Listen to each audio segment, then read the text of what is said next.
¿Visto honguitos? Sí. ¿Cuál le llamó más la atención? Todos. Sí, la verdad que todos son bien, bien impactantes, los colores, las formas.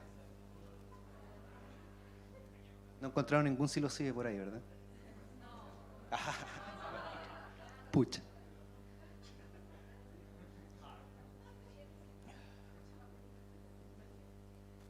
Bueno, yo creo que en honor al tiempo ya vamos a comenzar.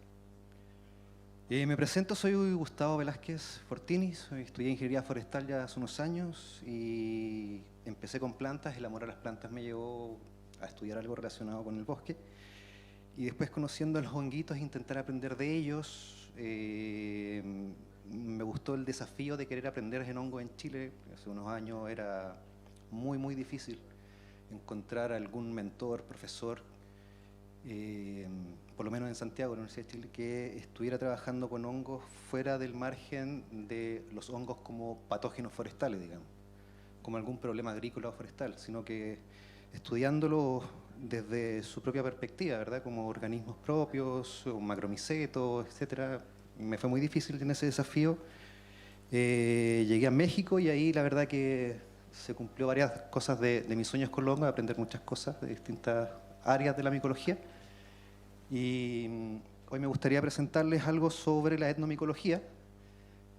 La etnomicología, sí, y esta historia de los hongos, de esta área de la ciencia de los hongos, la etnomicología es bastante especial, muy particular, está rodeada de misticismo, porque parte particularmente con los hongos sagrados, los hongos mágicos, o como quieren llamarle, enteógenos. Hay muchos nombres. Y con mucha desconfianza, desconocimiento, miedo también, ¿verdad? Pero nos vamos a dar cuenta, esto es un viaje que les quiero presentar en el tiempo, que al final la etnomicología se formó con una historia de amor. Entonces la micología y los honguitos, que estamos todos acá, todos tenemos un amor propio por los honguitos, ¿verdad? Y la etnomicología es una historia de una pareja muy linda. Entonces, les voy a hablar desde el punto de vista del hongo que ha sido visto por las comunidades o ha tenido una historia muy trascendental en el ser humano como un alcance hacia divinidades, ¿verdad? Una especie de intercesor entre los poderes espirituales, místicos, como queramos verlo, y la comunidad o la propia persona. Bueno, agradecer por supuesto el Festival Reino Fungi, primera versión que se hace acá en Pucón. Estoy maravillado porque es primera festival presencial después de la pandemia y todos los que nos dedicamos a los hongos y pasamos en festivales, no nos veíamos hace mucho tiempo, estábamos muchas cosas online y ya estábamos aburridos y ver tanta gente, la verdad que nos alegra nuevamente el corazón para seguir en esto. Yo además pertenezco a un grupo que se llama Micelio Latino, que tratamos de hacer un esfuerzo, una red con micólogos que no hemos conocido en distintos congresos. Ahí está por el que viene de Ecuador. Entonces, también la idea es poder fomentar lo que se hace a nivel latinoamericano, que es muy desconocido. Bueno, como ven, ya acá hay figuras raras ya. Esta la vamos a ver más adelante, vamos a explicar bien, pero si se dan cuenta, ya no está hablando de algo muy poderoso, es una pintura pictórica, o sea, está en una cueva en el desierto del Sahara, pero ya nos dice algo muy potente, o sea, esto tiene como 8.000 años de antigüedad. Y acá una de las especies más icónicas dentro de la etnomicología que la vamos a ver es psilocibe mexicana, para que la tengan en cuenta. Bueno, a mí siempre me gusta comenzar desde una parte muy humana de cómo se genera el conocimiento, o qué esperamos con el conocimiento, o a qué le llamamos en verdad el verdadero conocimiento. Y la etnomicología nos habla muy bien de esto, de lo que no se sabe que no se sabe. O sea, un territorio aún inexplorado que ni siquiera tenemos idea de toda la información que podemos ver.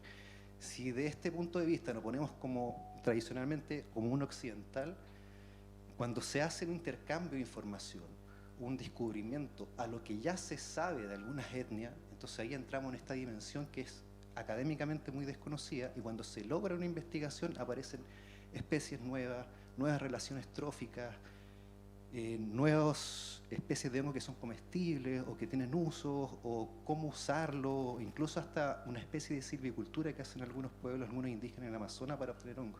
Entonces aparecen una cantidad de información dentro de la academia que no está ni siquiera considerada. Entonces ahí entramos en esta dimensión de lo que no se sabe, que no se sabe, que según Confucio, ¿verdad?, uno de los grandes maestros que ha tenido la humanidad, ahí radica el verdadero conocimiento. Les dejo este mapa, por supuesto, de México, que es la cuna de la etnomicología. Aquí nació esta ciencia, particularmente en el estado de Oaxaca, que está acá abajo, y particularmente en el municipio de Huautla de Jiménez. Ahí vamos a ver bien la historia. Bueno, esto comienza en 1530, cuando México, ¿verdad?, se llamó la Nueva España, y llega un misionero franciscano acá, con todas las ganas de aprender, saber. Él tenía la misión de evangelizar, por supuesto, pero dentro de todas las personas o misioneros que llegaron, él destaca porque su manera de acercarse a los pueblos que ya estaban viviendo ahí fue, para decirlo de una manera más correcta, políticamente correcto. O sea, él trató de entender el punto de vista del colonizado, digamos, rescatar sus costumbres, cómo vivían la vida, el diario que hacer, la sabiduría que ellos tenían, las religiones, etcétera, desde el punto de vista de ellos, tratando de ser lo más imparcial en eso. Dentro de su gran obra, escribió esta historia general de las cosas de la Nueva España, que al final es un compendio de 12 libros donde trata la mayor cultura o de los distintos aspectos de vida que tenían los aztecas. Y hoy en día es considerado como el primer antropólogo de América. No sé. Y él, dentro de todas las cosas que ve, se percata de algo muy particular, que estos pueblos utilizaban unos hongos, que él lo llama como Teonanácatl. Teonanácatl es una palabra en lengua náhuatl que significa carne de Dios.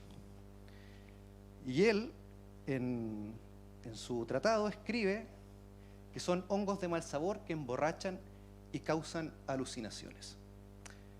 Por supuesto, esto nadie lo tomó en cuenta, no le creyeron, formó un misterio, y por muchos años, siglos, se creía que este Teonanácatl era el peyote, la Lophophora williamsi. Esto que está acá es parte de lo que él también dibujaba. Todos estos libros que se escribieron durante esta época, al final no fueron tratados como libros religiosos ni nada, entonces pasaron de un rey a otro reinado y así se fueron perdiendo, terminaron algunos en museos, y este por lo menos se llama Códice Florentino porque está en un museo florentino. Entonces está todo este material de cierta manera bastante desparramado. Bueno, este es otro códice, el Códice Vindobonensis, donde ya aquí claramente traté de hacer lo más grande posible la imagen para que se vean los detalles, pero el códice se lee desde la esquina inferior derecha, se sube y luego se baja. Entonces aquí la representación es, la figura que está acá, es Quetzalcóatl, que es la serpiente emplumada, uno de los dioses más importantes del panteón azteca, que es la serpiente emplumada porque, en resumen, convergen las fuerzas tanto telúricas de la tierra, de la serpiente, con el cielo, que es las plumas, ¿verdad? Entonces es una serpiente que vuela, es la conexión cielo y tierra. Más arriba aparece una mujer, está descrita por los arqueólogos y antropólogos como que esta es una mujer que en su cabecita tiene hongos. Luego esta mujer está encima de Quetzalcóatl, ¿verdad? En un viaje. Luego arriba en el panteón hay 7 dioses con 2 o 3 hongos en sus manos. Y luego acá aparece otro hongo además, que también pareciera un ramillete de hongos, ¿verdad? Pero distinto a los demás.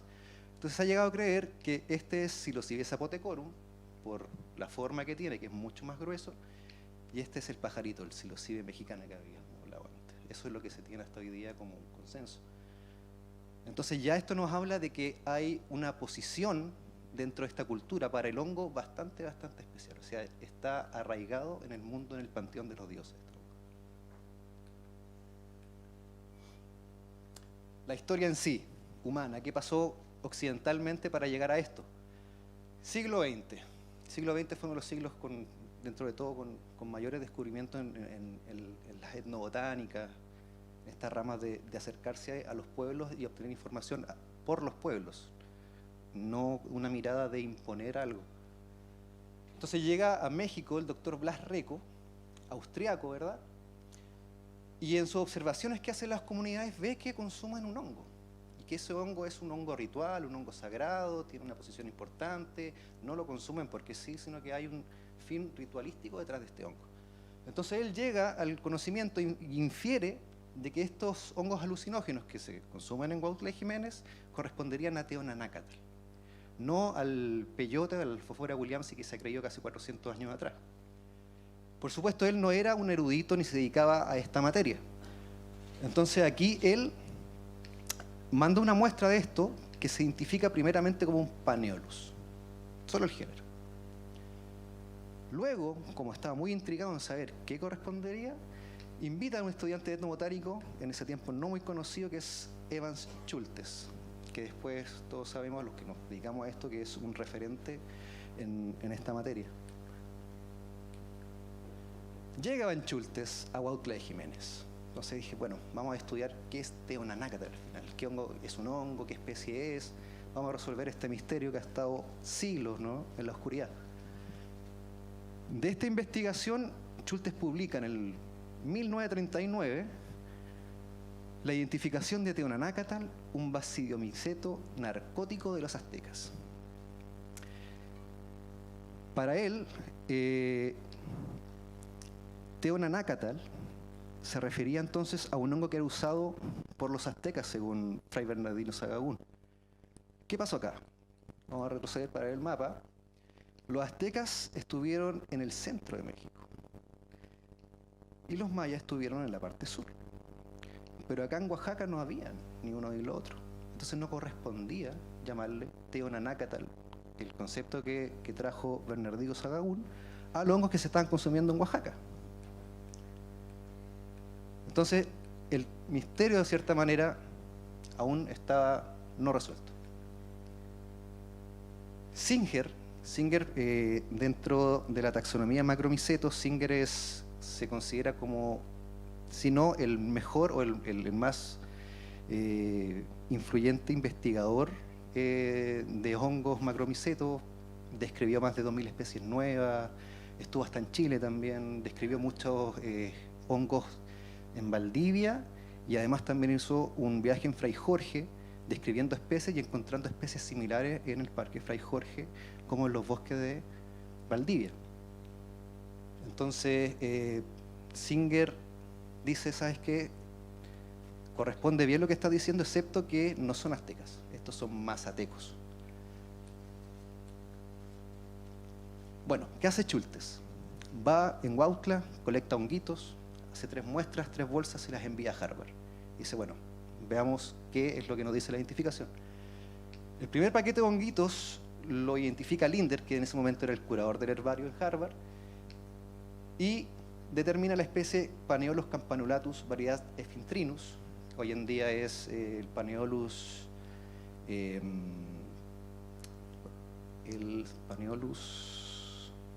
ay, ya se me acuerdo.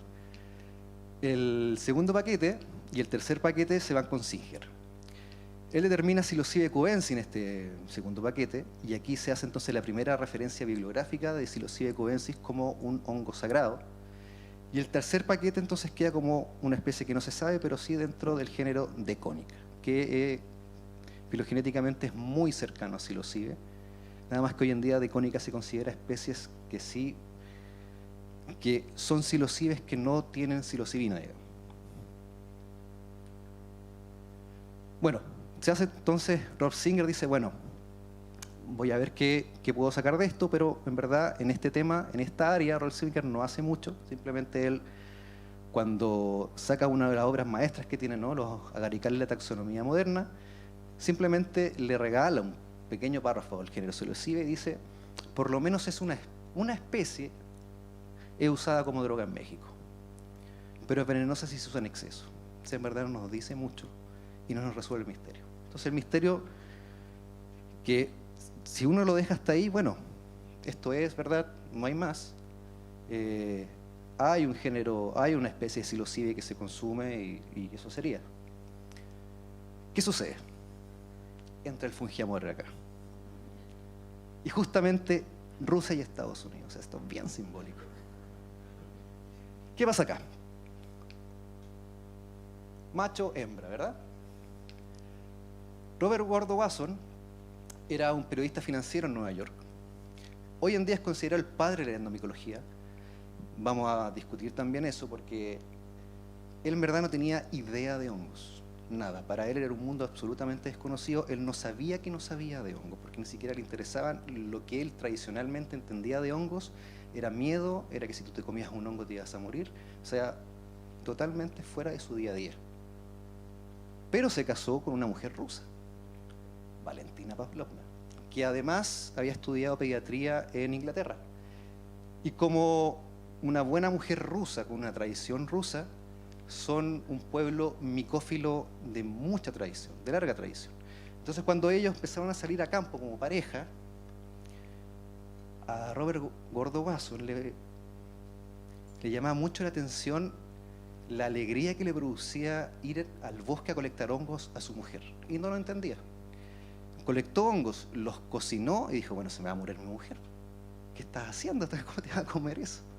Entonces Pavlovna le indica y le da a entender que ella hace esto hace muchos años, que le enseñó su abuela y que a su abuelita le había enseñado su abuelita, y así sucesivamente. Era un conocimiento tradicional muy arraigado, que además por todos los viajes que ella hizo en las cercanías de Rusia, también son pueblos muy micófilos y se comen distintos hongos, y no solo los consumen como alimento, sino que además en Rusia hacen tipo de adornos, así como adornos florales, adornos con honguitos.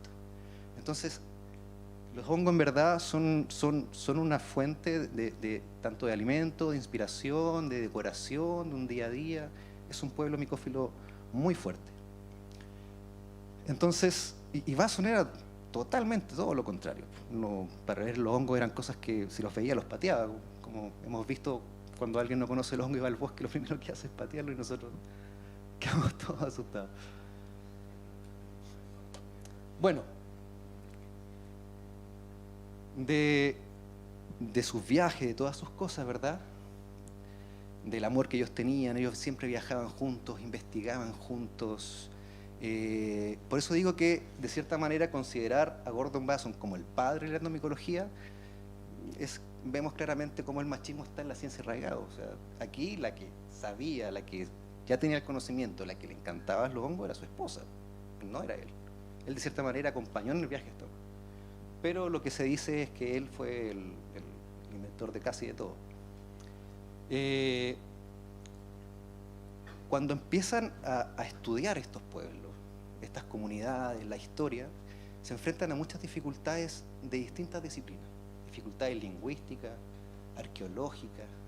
Entonces ellos empiezan a tener misivas, ¿verdad? Cartas con distintos tipos de profesionales en cada área, haciéndoles entonces saber que ellos están haciendo una investigación con estos datos micológicos que quieren llegar y que no tienen las herramientas arqueológicas. Es una ciencia interdisciplinaria la etnomicología. Entonces, al final de todos los datos que ellos recolectaron, de toda esta información, se generó la etnomicología, una nueva disciplina. En sí, brevemente, que como definición, esto es fome, pero no importa. ¿Qué es la etnomicología? En una línea, ¿no? Es el estudio de los usos tradicionales de los hongos por las diversas culturas humanas, ¿verdad? Es la relación que hay entre grupos humanos y hongos y todo lo que eso puede generar cultura, ¿verdad? O valor.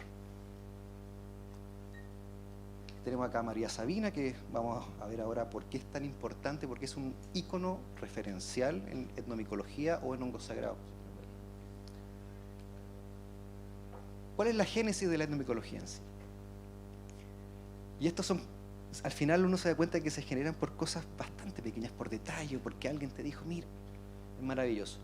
En 1952, revisamos que en 1951 Singer había dicho, el gran micólogo de la época, no, en México comen un hongo, un género psilocibe y ya.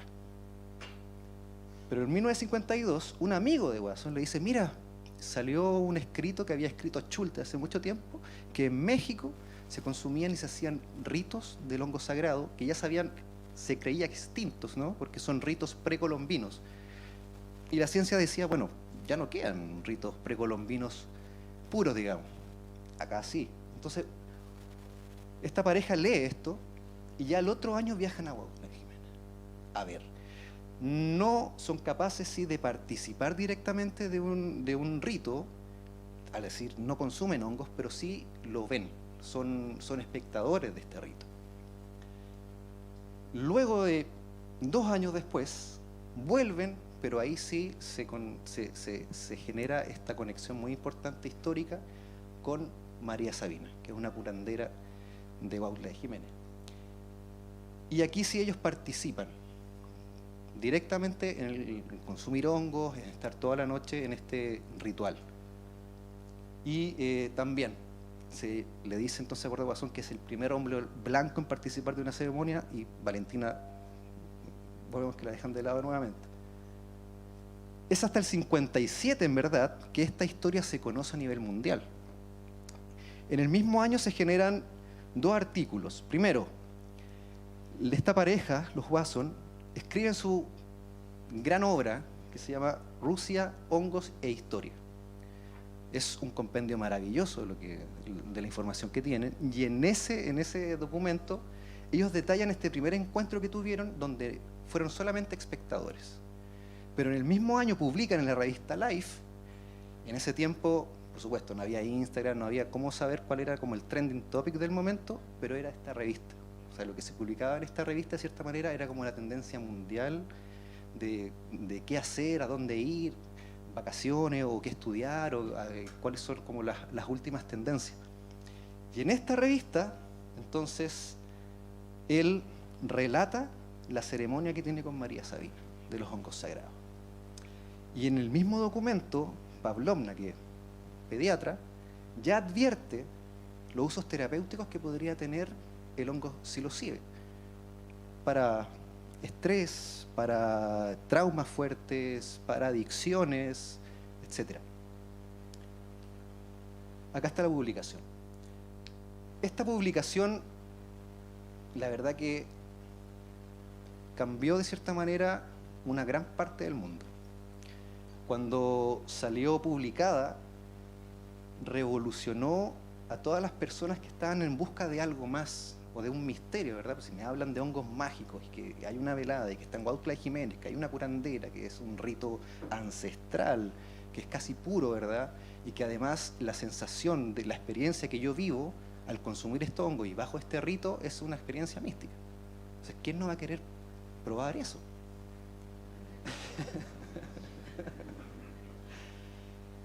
Bueno,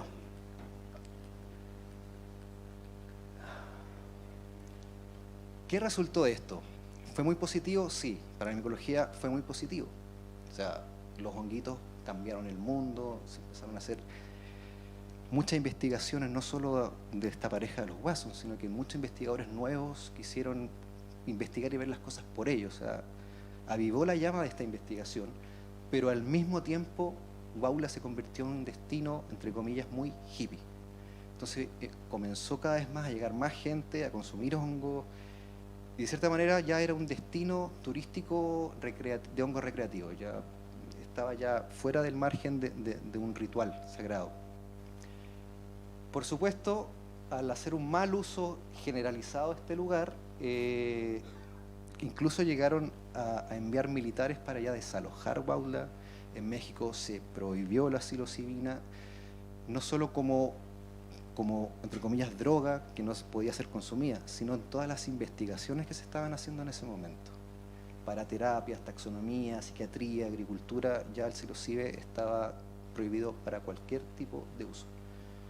Pero ellos como pareja continuaron investigando por muchos, muchos años, viajaron mucho, fueron a la India, por todas partes del mundo, recolectaron esta información que hoy en día tenemos muy valiosa de cómo el hongo fue expresado de cierta manera, estos hongos rituales, Amanita muscaria también, en la India sobre todo, cómo estos hongos tenían una participación religiosa muy importante en los pueblos, eran como este conector con las divinidades. Bueno, ¿cuál fue una de las informaciones importantes que salió, los Watson no eran taxónomos, no eran micólogos taxónomos. Entonces, no tenían la duda de qué hongo en verdad era lo que se estaba consumiendo, por lo menos los que usaba María Sabina, ¿verdad? Porque eran distintos a lo que ellos estaban viendo. Y se junta con un taxónomo también muy reconocido de esa época, un francés, Roger Haim. Y Roger Haim entonces hace esta descripción de la especie nueva en el 1957, que el hongo utilizado por los mazatecos, sobre todo en especial con María Sabina, es el pajarito del psilocibe mexicano. Entonces aquí tenemos, a través de esta investigación etnomicológica, nueva información para la ciencia directamente. Algo que esta cultura conocía hace muchos años y siglos, era algo aún desconocido para la ciencia. Y de ahí para adelante en México, de cierta manera, se llama la cuna de la etnomicología, ya tiene una tradición de más de 60 años de etnomicología. Y han aparecido investigadores de gran talla. Si a alguien le interesa el género psilocibe como filogenética, el referente mundial es el doctor Gastón Guzmán. Es el que hizo la monografía de psilocibe en el mundo, ¿verdad? En los momentos en que aún no estaban a disposición científica la secuenciación y otro tipo de herramientas que hoy en día sí podemos tener y que nos hacen, de cierta manera, este tipo de trabajos como monografía mundial es mucho más fácil. En ese momento no había eso, y todo lo que trabajó o dejó Gastón Guzmán hasta el día de hoy han sido muy correctas sus apreciaciones, tanto en las distribuciones, en la cantidad de especies que hay alrededor del mundo. Él, por ejemplo, dijo que la mayor cantidad y concentración de especies, dijo que alrededor del mundo habían estimada casi 300 especies. Hoy sabemos que sí hay 306 por lo menos descritas. Dijo que también que la mayor cantidad de especies de diversidad está en Latinoamérica. Sí, tenemos 50 especies distintas de psilocibe en Latinoamérica. Entonces, se acercó mucho sin tener las herramientas que hoy en día tenemos. Y así sucesivamente, todos los que están después han sido sus alumnos directos, digamos. La doctora me equivoqué, es Laura Guzmán ahí, es su hija directamente. Entonces, yo tuve la suerte de estudiar con ella, entonces me empapé con esta mística. Bueno, ellos no consumieron hongos alucinógenos nunca. O sea, mi profesora, de hecho, no come ningún hongo. Como un hongo le duele la cabeza. Es como, o sea, yo tengo un primo que vive en el campo, el papá cultiva tomate y no come tomate. Es como esa, es muy raro. Y así pasa. Entonces, han salido investigadores tanto como de la parte taxonómica, dedicados a seguir con el trabajo de psilocibe, como en la parte etnomicológica, directamente. Y así como el doctor Juan Soto, los más grandes, Garibay también. ¿Y qué ha sucedido con esto también? Ha impactado no solo en la ciencia, sino también en los pueblos, en la cultura, y se han generado, hasta el día de hoy, en los distintos estados de México, deben haber más de ferias, 20 ferias de hongo al año en distintos lugares, y que ya llevan 10, 12, 15 años. Entonces es muy, muy, muy fuerte lo que se ha generado. Y se generó también un grupo muy interesante, que es el GIDEM, que es el Grupo Interdisciplinario de Desarrollo de Etnomicología en México. Y miren el símbolo que tienen, es bastante particular porque uno diría, bueno, son honguitos, ¿verdad? Los blancos. ¿Y esos puntitos qué son? ¿Pueden ver lo que es o no? ¿Qué quiere representar esto? ¿Ah? ¿Ya? ¿Micelio? ¿Alguien lo ve? ¿Esporas? Ya, son personas unidas por hongos. ¿Se dan cuenta? Entonces, hasta el símbolo tiene algo de misticismo. O sea, está todo bien. Lo pueden buscar ahí en internet. Sí. Es un grupo que funciona. ¿No? Ahí, ya.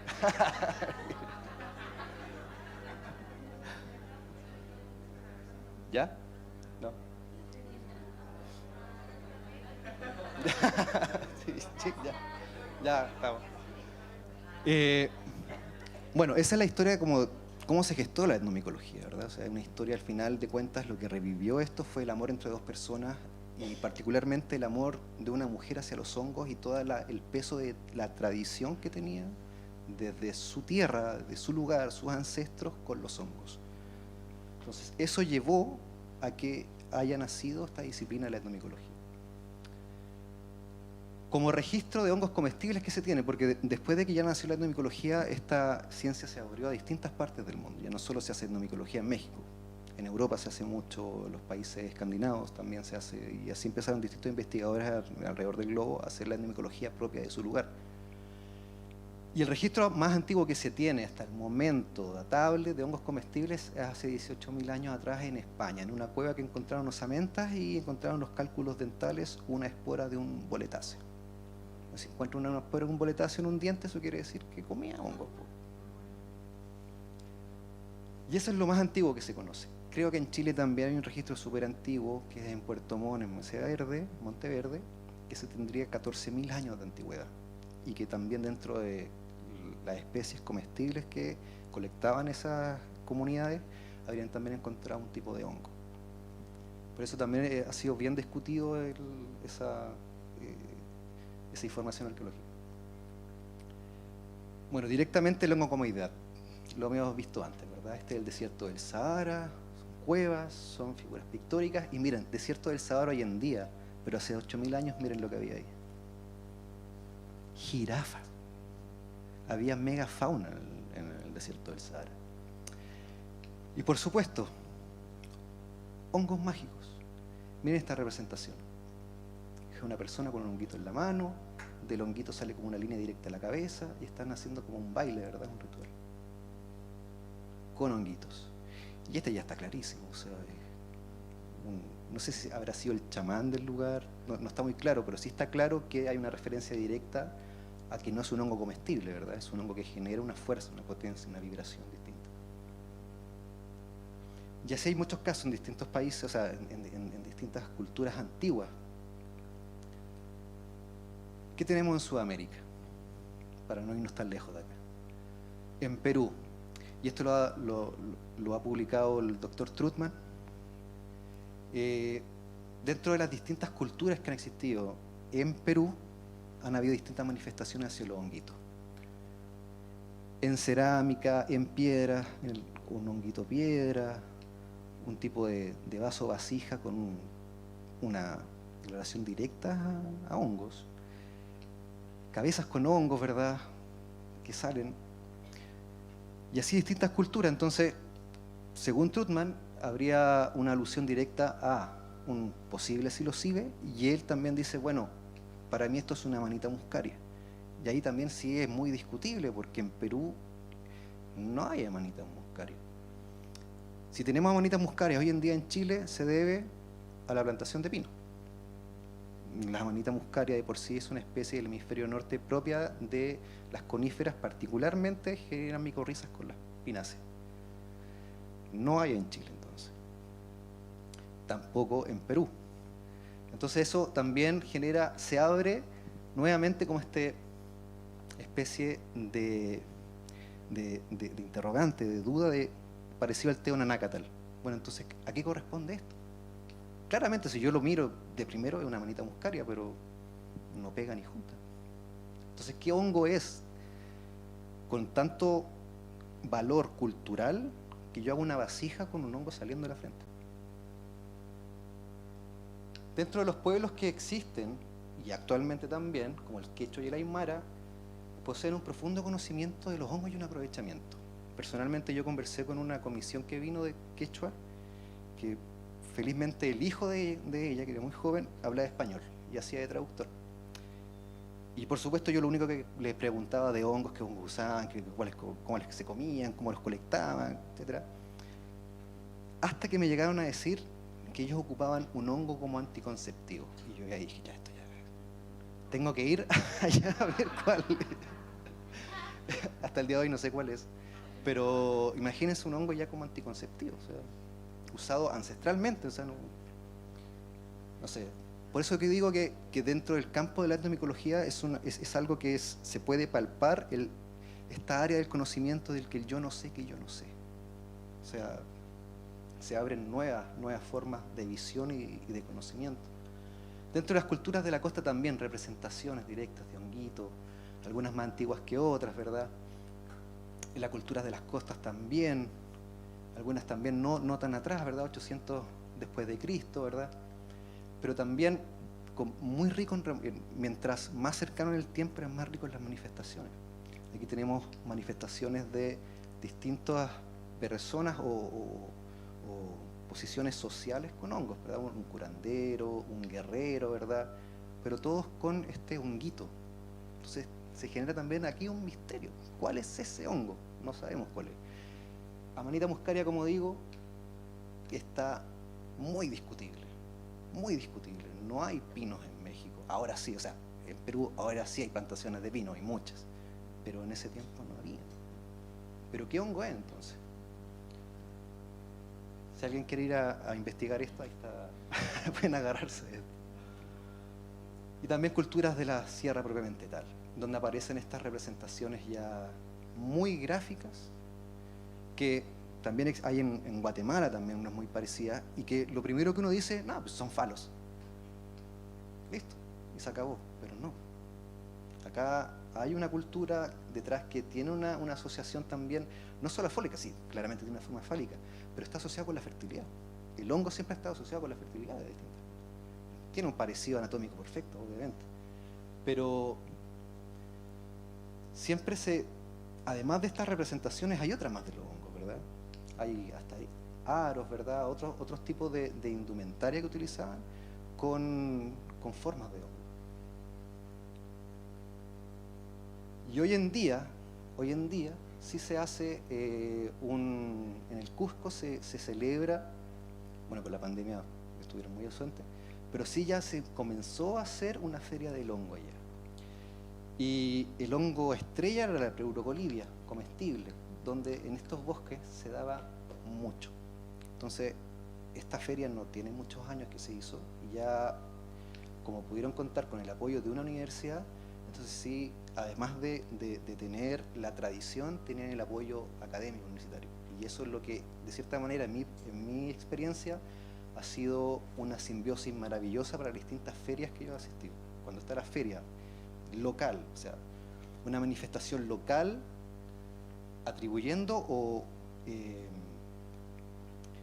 cierta manera celebrando los hongos, y además hay un apoyo académico fuerte, se puede generar algo muy fuerte como que perdura en el tiempo, digamos, que no es una feria un año y nada más, sino que se pueden generar hasta investigaciones, pueden ir tesistas, etcétera. En Brasil pasa algo también bastante particular. Tiene un gran trozo del Amazonas, y dentro del Amazonas existe una gran cantidad de etnias, algunas que todavía no se conocen, o sea, no se ha tenido académicamente un acercamiento con ellos, pero sí una de las etnias más grandes y que se ha tenido mayor acercamiento en el tiempo ha sido los indígenas Yanomami, que consumen muchos hongos en su dieta. Muchos tienen un conocimiento bastante fuerte de su bosque y de los hongos. Y ellos consumen hongos que son generalmente, la mayoría, afiloforales o agaricales. Los afiloforales son estos honguitos que crecen en troncos, en madera, y que no tienen láminas, tienen poros, como un poliporáceo.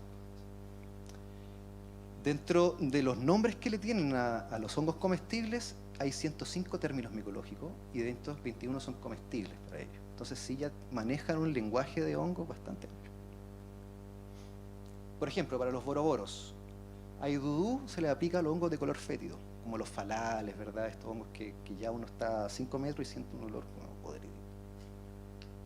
Y así, Geribia, ¿verdad? Son los hongos de orejos de palo, los afidoforales, le tienen un nombre entonces como a una familia o a un orden, ¿verdad? O sea, son capaces de distinguir distintas estructuras y nombrarlos distintos y reconocerlos. O sea, tienen también para ellos una taxonomía propia de ellos, digamos.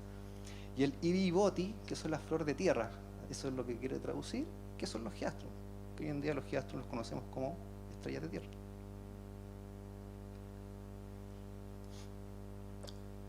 Los Yanomami, como consumen estos hongos que crecen, los afiloforales que crecen sobre madera, ellos tienen un conocimiento y hacen un tipo de silvicultura, en donde ellos saben qué especies de árboles se aprovechan muy bien para estos hongos. Entonces ellos talan estos árboles en un sector, dejan que se pudran, de cierta manera estos afiloforales crecen, y ellos entonces de cierta manera están cultivando en el bosque. O sea, no se puede llamar cultivo, pero tampoco son hongos silvestres. Es como un intermedio. O sea, tampoco hay hoy en día una descripción científica para lo que ellos hacen. Entonces, pero sí manejan el bosque. O sea, sí tienen la inteligencia, la sabiduría de decir qué árboles cortar, cuándo cortarlos para generar comida, como un cultivo. Y esto es maravilloso porque, además de todo lo que hacen con los honguitos, hacen cestas con una especie muy particular que es un marasmius, hasta ese momento desconocido para la ciencia, muy conocido para ellos, y que por supuesto lo denominaron en su honor como Marasmius yanomami, el pericí. ¿Qué pasa con este honguito? Es el negro que está aquí. Son estos. Es un marasmius que puede generar en verdad un estípite muy largo y delgado, como un pelo, un crin de caballo, pero muy largo. Entonces esto lo cosechan y generan para hacer estas cestas. Y si se ven, son puras mujeres.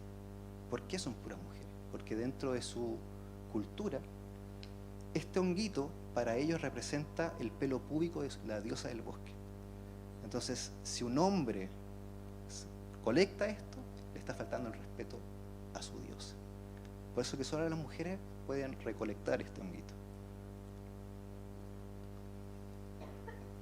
Colombia también, una gran diversidad también, maravillosa. Y se da esto también muy parecido, que tienen un aprovechamiento de los hongos lignícolas, estos hongos que crecen sobre los afiloforales, ¿verdad? Y conoce muy bien los sustratos también, sobre todo de dos especies de hongos, que es el Lentinula raffanica y el Lentinus scleropus. Pero además, cuando se hizo esta investigación, que está acá, por una muy importante taxónoma de Colombia, que es Aida Vasco, no solo se encontraron con especies nuevas de hongo o de estas relaciones, sino que también encontraron nuevas cadenas tróficas de relaciones con distintos animales que comían hongo, hasta una tortuga que comía hongo, que estaba desconocida por la ciencia, no tenía ni idea. Entonces, aquí se genera esto que a mí me encanta, que este traspaso de información donde la ciencia no tiene idea que existían estas cosas, pero para ellos era algo del día a día, y al poder generar este traspaso de información desde una humildad científica, de no llegar a decir, bueno, ustedes están mal, esto no es lo que ustedes están diciendo, o sea, esto no es ciencia, ¿verdad? O sea, ustedes los hongos son no sé, criaturas divinas, en verdad no es así, o sea, sino que van con la disposición de aprender lo que ellos realmente saben. Cuando hacen esto, salen todas estas cosas nuevas para la ciencia, ¿verdad? Y ellos ven a los hongos como la última vida de los árboles, es decir, todo está conectado, ¿verdad? El alma de un árbol sale en forma de hongo. O sea, ya tener esa visión del bosque es maravilloso. Y así también con insectos animales que son micófagos, que tienen una intervención con los honguitos, se los comen, ¿verdad? Ellos tienen un pensamiento en red, o sea, ellos no pueden ver, no separan como nosotros, ellos no pueden hablar plantas sin los animales, o los animales sin los hongos, porque para ellos está todo dentro de un equilibrio, una conexión, es un espíritu que va traspasando y se va modificando, ¿verdad?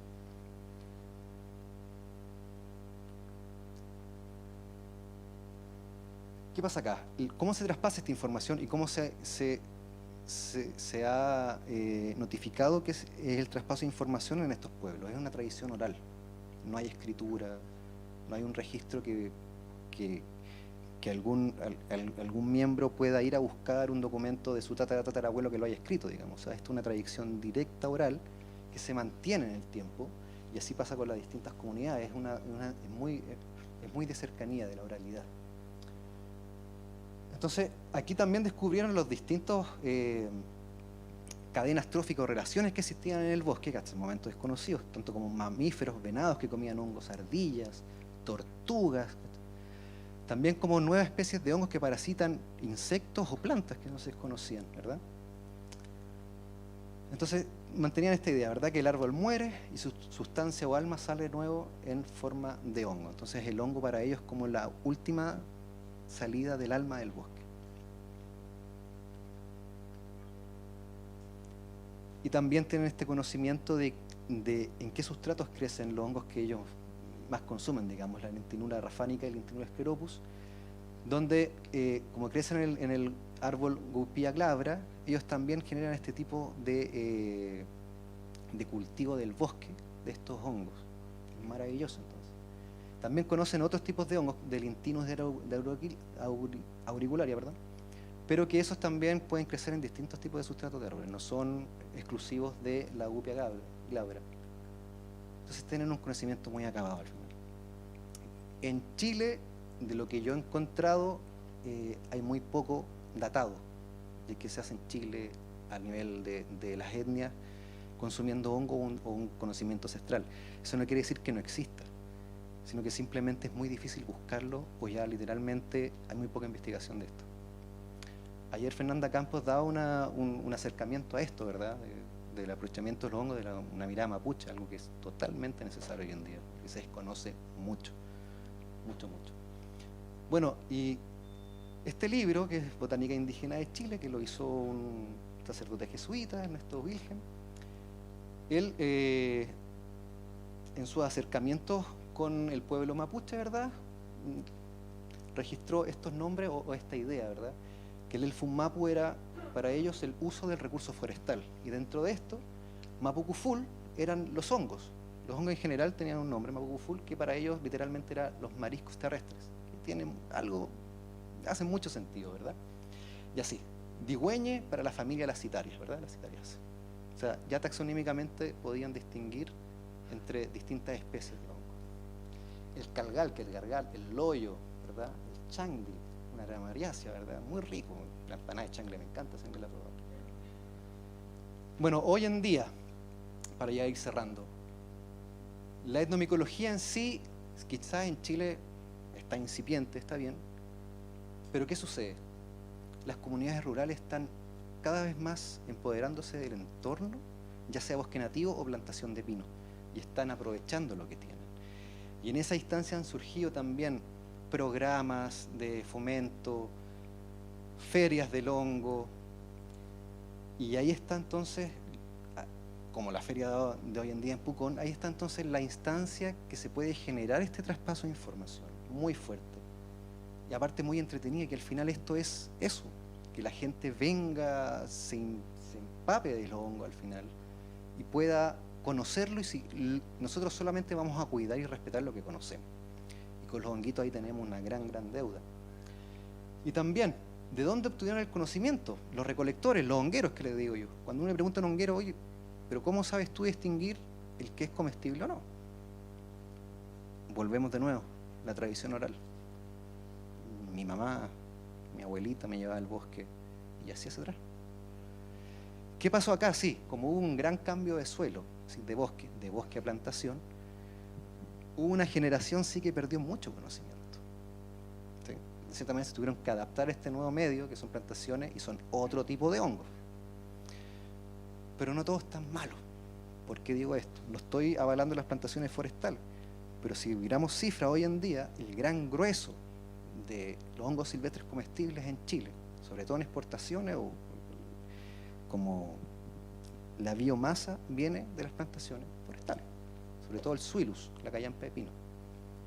Entonces, ¿se puede aprovechar de una manera más inteligente o más integrativa? Yo creo que sí, porque hoy en día, como se está haciendo, la verdad que es bien paupérrimo. A los recolectores les dan un precio por kilo fresco, una vergüenza, y el exportador está cobrando hasta 10.000 veces más el kilo. Entonces, yo creo que la clave ahí está en el apoyo territorial a estas personas, ¿verdad? En generar estas técnicas. O sea, no vendas el hongo recién recolectado fresco. Hagamos un programa para que puedas agregarle valor, ya sea hongo de salmuera, o hacemos una cámara de deshidratación para que puedas exportar. Un apoyo real, ¿verdad? Un apoyo técnico-económico. Lo bueno es que se están haciendo muchas cooperativas, muchas ferias, entonces el hongo como producto cada vez se está valorando más, aquí de más relevancia, y eso es muy bueno. Espero de que de aquí ya unos años más podamos tener algo más fuerte en esto. Y como conclusiones, el aporte científico, entonces, que esto es lo que a mí me encanta, a mí, que es lo que no sé, y que podemos ver cómo esta comunicación entre la academia con las etnias que ya tienen un conocimiento acabado de hace años, cuando se hace este traspaso, la ciencia dice, wow, especies nuevas, nuevas relaciones, se vuelve loco, pero es algo que ya se sabía. El uso y potencialidades, sobre todo en líquenes, está incipiente. Los líquenes tienen una cantidad de metabolitos secundarios, pero increíble. maravilloso.